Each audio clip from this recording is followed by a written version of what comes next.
والباقيات الصالحات خير عند ربك ثوابا وخير املا. او الله رب العالمین دے دا سمائن دے نور خلق ته هم نصیب فرمائی چې دا سه د علم غرونا د علم سمندرونه دا امت ته په تحفه کې ورکی. والدین دا خو هسه هم د الله رب العالمین د طرفنا یو ډیر لوی نعمت وی او د ډیر کم وخت پوري وی، او د دې والدینو په دعا باندې چې څوک رنگ وی زما یقین دا ده دا نن چې حضرت شیخ صاحب او د دې هر یو ورور نه الله د دین په خپل خپل میدانونو کې کوم کار اخلي، دا د حضرت محتمم صاحب رحمت الله علیه او د دې د والدې ماجدې دعاګانې دي. یو دعا د مور د جبې نه وتلې دا انسان کومه مرتبه ته رسي. د حرمین شریفین امام شیخ عبدالرحمن السدیس په خپل باندې وایي وی زه د حرم مکی امام او د حرم مدنی امام څنګه جوړ شو.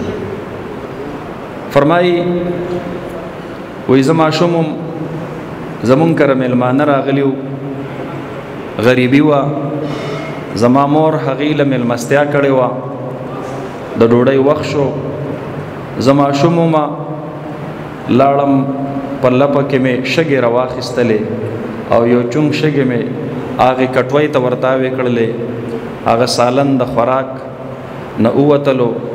زما مور چې خبر شوه ډېره سخته خفه شوه او د ډېرې غوسې د لاسه یې په دې سترګو کې اوښکې راغلې او د غصې په دغه حالت کې د بددعا یا د خیرو په ځای باندې ماته وی عبدالرحمن الله دې د حرمینو امام کړه.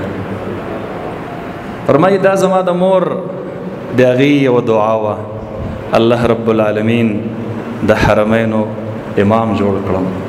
دا حقیقت دی د حضرت شیخ صاحب دی والده ماجده د هغې د دعاګانو برکت دی چې دا باغ دا گلشن الله رب العالمین آباد ساتلی دی.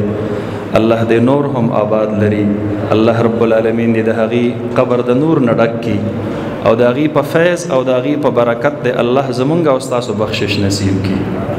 د بعضې خلقو په تعزیت کې شرکت د دې نیت دپاره چې الله د دوی د برکت زمونږ بخشش نصیب کی.